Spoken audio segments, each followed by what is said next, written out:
দুপুরবেলা সমুদ্রের পাড় থেকে এসে রুমে এসে ফ্রেশ হয়ে সন্ধ্যার পর বের হলাম। আমি এই ড্রেসটা পরে নিয়েছিলাম। আর এখন আমরা কোথায় যাব বলুন তো? সমুদ্রের পাড়ে যাব সি ফুড খেতে, কক্সবাজার আসবো আর সি ফুড খাবো না, এটা কি হয়? এখানে এসে দেখি অনেক মানুষের ভিড়। আর এখানে এসে কিন্তু দরদাম করে সব কিছু কিনতে হবে, নইলে কিন্তু ঠকে যাবেন।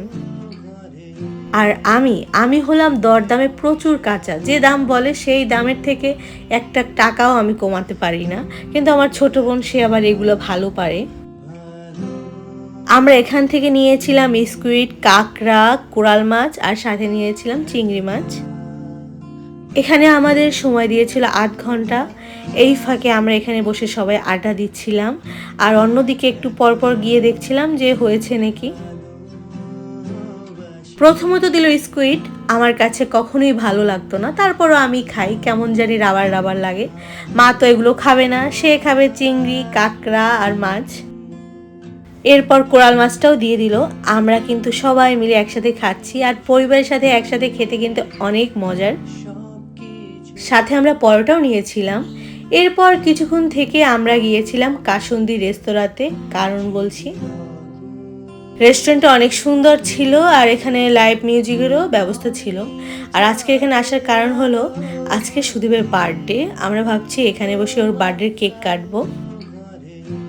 আমরা 12টার দিকে তার বার্থডে কেক কেটেছি আর অনেক সুন্দর একটা মুহূর্ত ছিল এখানে। সবাই আমার সুদীপের জন্য অনেক অনেক আশীর্বাদ করবেন। ও সত্যি কথা অনেক ভালো একজন মনের মানুষ, যাকে পেয়ে আমি জীবনে ধন্য।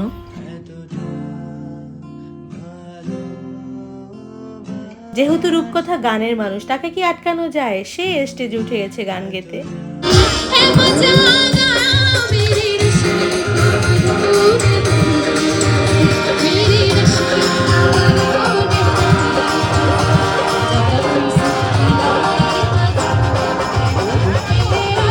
এরপর এখান থেকে খাওয়া দাওয়া করে আমরা চলে গেলাম সমুদ্রের পাড়ে, সমুদ্রের ঢেউয়ের শব্দ শুনতে। নদী থাইকা যাইতে এই সাগরের পারে, ঝিনুক মালা গাইথা কাটাই দিতাম জীবনটারে। আমার মন বসে না শহরে, ইট পাথরের নগরে, তাই করব আদর, ইচ্ছে জমাই করব আদর।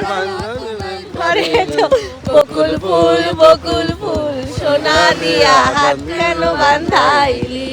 ছোটবেলার মতো মা বাবা আমরা সবাই মিলে এখানে গানের কলি খেলছিলাম। এরপর দেখি একটা ভাই এখান থেকে কফি নিয়ে যাচ্ছিল, তার কাছ থেকে আমরা কফি নিয়ে নিলাম। আর সমুদ্রের পাড়ে বসে চা কফি খাওয়ার মজাই অন্যরকম। এরপর আমরা রুমের দিকে রওনা দিলাম। তখন বাজে রাত 3টার মতো। আর এখানে কিন্তু তখনও দোকানগুলো খোলা ছিল। আমরা এখান থেকে কিছু শুটকি কিনে নিয়ে গিয়েছিলাম, সাথে আচারও নিয়েছিলাম। তো আজকের ভিডিওটা এই পর্যন্ত। সবাই ভালো থাকবেন, টাটা।